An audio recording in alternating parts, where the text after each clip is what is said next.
Welcome to Let Me Fix This. Enjoy the video. You're starting with power and a compatible network. First, make sure your phone is on the same 4 GHz Wi-Fi and you know the password. This matters because many Chamberlain units won't join 5 GHz. Once done, open the MyQ app, sign in, and begin adding a device. Put the garage opener into setup or Wi-Fi pairing mode, usually by holding the Wi-Fi or Learn button until an LED blinks. Now you're ready to connect. Don't skip the LED check because it confirms readiness. Continue by selecting Add Device in MyQ and picking your exact model or smart garage hub. The app prompts you to choose the 4 GHz SSID and enter the Wi-Fi password. Type it slowly and verify characters to avoid mistakes.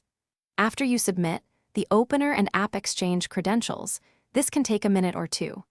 Keep your phone near the unit, watch the LED change from blinking to solid, and follow any on-screen confirmation prompts.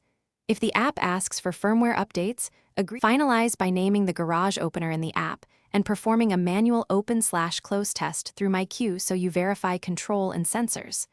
Make sure push notifications are enabled, and if you want voice control, link MyQ to Alexa or Google Home now.